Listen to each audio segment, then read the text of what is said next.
Bonjour à vous, aujourd'hui je vais répondre à une question qu'on m'a posée sur Instagram que j'entends régulièrement. Comment savoir mon niveau en anglais? Que ce soit pour mettre sur votre CV, pour pouvoir dire à vos interlocuteurs ou par curiosité, c'est sympa de savoir quel est son niveau en anglais. Il y a peu de ressources pertinentes sur internet pour pouvoir vraiment savoir de façon sûre et précise quel est son niveau, donc je voulais vous faire une vidéo complète à ce sujet. Si c'est votre première fois sur ma chaîne YouTube, pensez à liker si la vidéo vous plaît et à vous abonner pour ne manquer aucune de mes prochaines vidéos. On va déjà voir dans un premier temps si vous avez déjà passé une certification de langue, quel niveau vous avez en fonction du nombre de points. Donc je vais juste vous mettre un tableau à l'écran où vous avez normalement une idée en fonction de votre score. Quel est votre niveau actuel. Si vous avez passé le TOEIC et que vous avez environ 600 points, vous voyez que vous êtes entre un niveau B1 et niveau B2. Donc je vous laisse regarder ça, mettre pause et pourquoi pas faire une capture d'écran si vous avez déjà passé une certification. Par contre, faites bien attention, la plupart de ces certifications de langue ne vont évaluer que la partie écrite et la compréhension orale. Il y a peu de tests qui vont vous faire pratiquer, que ce soit à l'écrit ou à l'oral, donc c'est quelque chose à prendre en considération. Il y a souvent un décalage entre notre niveau à l'écrit, notre compréhension orale et notre niveau en expression orale. C'est souvent plus facile de comprendre l'anglais à l'écrit que lorsqu'une personne parle et c'est souvent plus facile d'écrire des réponses courtes, de répondre à un QCM que de s'exprimer vraiment. Donc faites attention, quel que soit votre score, ça ne reflète pas toujours à 100% la réalité de votre niveau actuel. Attention aux mini-tests qu'on trouve sur internet, vous allez pouvoir évaluer votre compétence écrite, mais pas votre compétence orale, que ce soit la compréhension orale ou même l'expression orale. J'ai moi-même fait l'essai avec un test de Victoria's English, donc s'il faut, je vous mettrai le lien juste en dessous que vous puissiez aller le voir. Il y avait 30 questions pour estimer votre niveau en 2 minutes, donc j'ai fait le test, sauf que comme je m'en doutais, c'était beaucoup de questions de grammaire, for since, to look forward to plus ing, toutes les erreurs de grammaire classiques qu'on fait quand on est francophone, elles étaient dans ce test de 30 questions. Il y avait un tout petit peu de vocabulaire mais pas beaucoup, donc voilà, en 30 questions on peut difficilement évaluer votre niveau ou au mieux on aura votre niveau de grammaire, votre niveau à l'écrit, mais ça ne vous dira pas quel est votre niveau vraiment à l'oral. J'ai moi-même créé un grand test en 90 questions que vous pouvez faire si vous voulez voir à peu près quel est votre niveau. J'ai essayé d'ajouter au plus possible du vocabulaire, chose qui manque parfois dans les tests qu'on trouve sur internet, il y a quand même beaucoup de grammaire, donc j'essaie de mettre un petit peu des deux, j'ai mis un petit peu de connaissance de la langue, donc j'ai fait le test le plus révélateur possible de votre niveau, même si c'est qu'un test écrit. Donc je vous mets le lien juste en dessous. Faites ce test si vous voulez savoir quel est votre niveau écrit à peu près et vous pourrez ensuite regarder la correction, donc ça vous aidera aussi à progresser. Il y a certains tests que vous pouvez faire sur internet comme ce test en 30 questions qui ne proposent pas les réponses. Donc au final vous avez plus ou moins votre score mais vous ne savez pas où est-ce que vous avez faux. Donc voilà, si vous voulez regarder un petit coup le test que je vous ai préparé avec amour, je vous mets le lien juste en dessous. Pour vraiment savoir où vous en êtes aujourd'hui, je vais vous décrire chaque niveau CE-CRL. Donc vous avez A1, A2 pour les niveaux débutants, B1, B2 pour le niveau intermédiaire, C1, C2 pour le niveau avancé. Donc c'est un système qui est reconnu en Europe. Si vous mettez sur votre CV anglais courant B2 et vous mettez peut-être si vous avez un test TOEIC par exemple, vous avez eu un score au test TOEIC, vous pouvez le mettre entre parenthèses, normalement dans n'importe quel pays, on pourra comprendre ce système A1, A2, etc. Lorsque vous avez un niveau A1, vous êtes clairement débutant. C'est un niveau où on a du mal à s'exprimer, où on peut avoir des échanges très courts, très simples sur des sujets très concrets. Par exemple, demander son chemin, se présenter, poser des questions, demander l'âge de la personne, où il vit, etc. Un échange est possible si la personne en face de vous parle de façon lente et est prête à répéter. La personne doit également utiliser des expressions simples pour que vous puissiez la comprendre.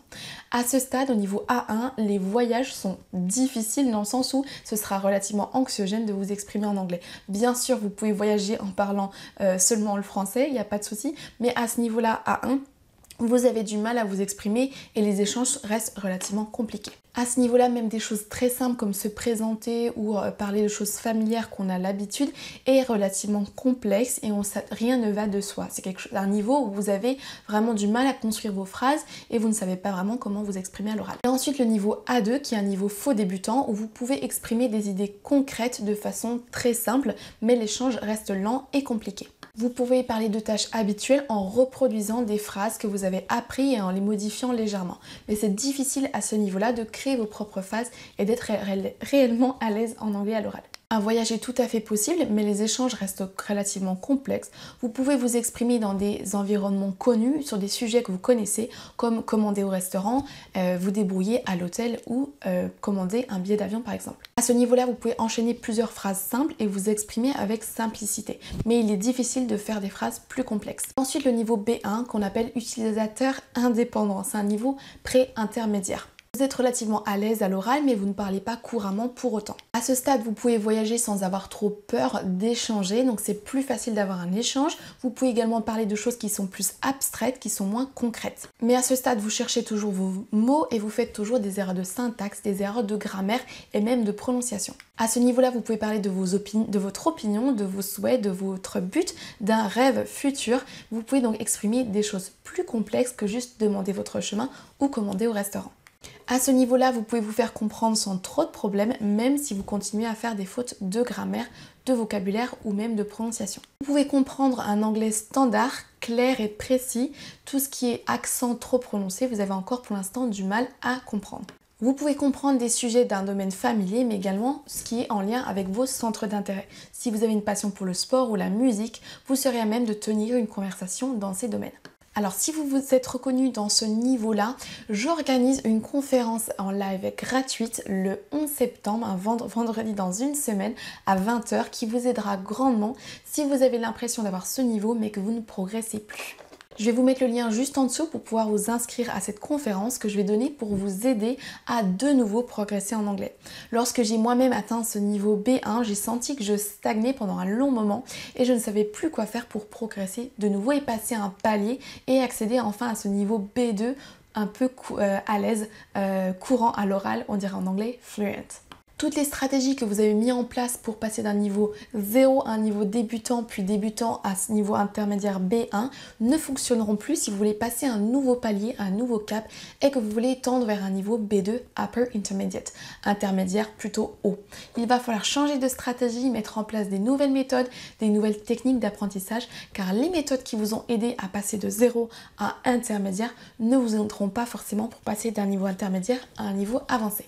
Donc j'organise cette conférence pour vous donner les techniques que j'ai moi-même mis en place pour passer de ce niveau B1 frustrant à pouvoir passer à un niveau C1, C2 bilingue et pouvoir être prof maintenant et coach et vous aider et vous motiver à apprendre l'anglais sur internet. On a ensuite le niveau B2, niveau Upper Intermediate, donc intermédiaire plutôt haut. C'est un anglais qu'on va dire un anglais courant. Lorsque vous dites je parle anglais couramment, vous êtes à ce niveau B2. Là ici c'est beaucoup plus facile de vous exprimer, vous faites moins de fautes de syntaxe, de grammaire et vous avez un peu plus de vocabulaire. Personnellement après le lycée j'avais un niveau B1 et j'avais beaucoup plus d'aisance à comprendre et à lire et à m'exprimer à l'écrit qu'à m'exprimer vraiment à l'oral. À ce niveau B2, vous pouvez comprendre des sujets concrets mais aussi abstraits. Vous pouvez parler de sujets d'actualité et vous pouvez également parler de sujets plus complexes en lien avec vos passions, vos centres d'intérêt. Au niveau B2, vous communiquez avec une relative spontanéité et aisance à l'oral.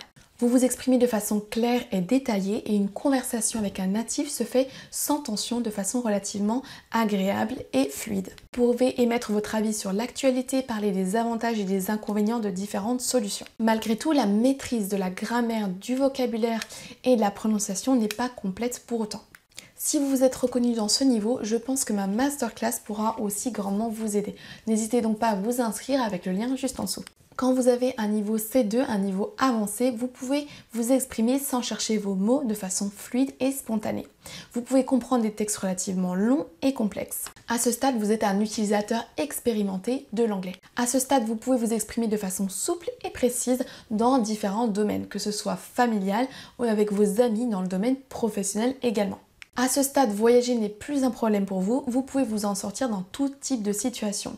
Et c'est un stade où l'expatriation est clairement envisageable et possible. Vous pouvez bien entendu vous expatrier dans n'importe quel pays avec n'importe quel niveau, mais au niveau C1, c'est clairement possible de trouver un emploi à l'étranger et de vous intégrer socialement dans un autre pays.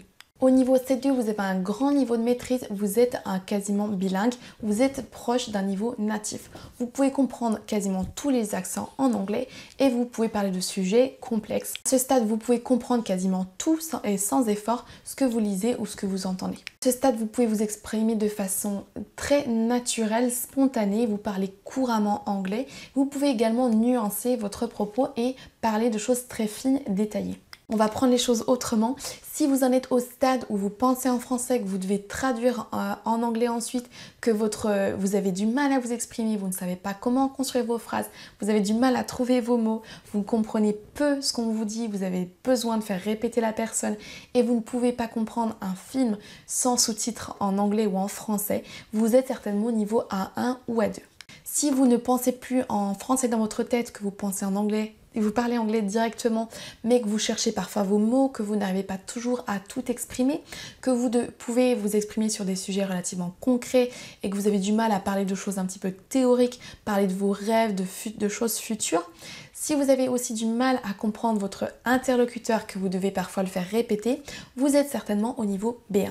À ce niveau-là, vous ne parlez pas encore couramment, votre discours n'est pas fluide, même si vous arrivez à vous exprimer globalement sur des sujets simples et assez variés. Si vous pouvez avoir une conversation plaisante avec un natif ou un non-natif, vous n'avez pas peur de vous exprimer, même si vous savez que vous ne maîtrisez pas tout sur la grammaire, le vocabulaire, que vous pouvez globalement vous faire comprendre, que l'échange est simple, vous avez certainement un niveau B2. Je note souvent qu'à ce niveau-là, on commence à faire la différence entre les différents accents anglais, même si vous n'êtes pas 100% sûr, vous arrivez à dire si cette personne est plutôt américaine, britannique ou si elle a un accent écossais par exemple. À ce niveau-là, vous savez que vous faites encore des fautes, mais ça ne vous empêche pas de vous exprimer, vous avez confiance en vous et vous osez parler à l'oral. Lorsqu'on atteint niveau C1, honnêtement, on le sait, on le sent et vous n'êtes plus normalement en train de regarder ce genre de vidéo. Donc il y aura peu de personnes qui ont un niveau avancé qui seront en train de regarder cette vidéo. Mais je pense qu'à un niveau C1, C2, vous êtes à l'aise, vous faites beaucoup moins de fautes, vous pouvez vous exprimer sur des sujets divers et variés, vous comprenez globalement tout ce que vous lisez ou tout ce qu'on vous dit, que ce soit film, série ou des gens qui vous parlent. J'espère que cette vidéo vous aidera à savoir où vous vous situez à l'heure actuelle. C'est intéressant de savoir quel est votre niveau, que ce soit pour votre CV, pour pouvoir en parler, mais aussi pour savoir quelles ressources sont adaptées par rapport à vous et à votre situation actuelle. Je vous propose de regarder une vidéo que j'ai fait il y a peu de temps sur comment rester motivé en anglais, notamment en se fixant des mini-objectifs, mais je vous donne également plein d'autres conseils dans cette vidéo, donc je vous recommande d'aller la regarder. Si cette vidéo vous a plu et qu'elle vous a été utile, pensez à mettre un petit like, ça m'aide à grossir ma chaîne sur YouTube, to grow my channel on YouTube. Ça fait bizarre en français, mais peu importe, à ce que ma chaîne prenne de l'ampleur et puisse aider d'autres personnes comme vous qui ont besoin d'aide pour progresser en anglais. À bientôt, see you later.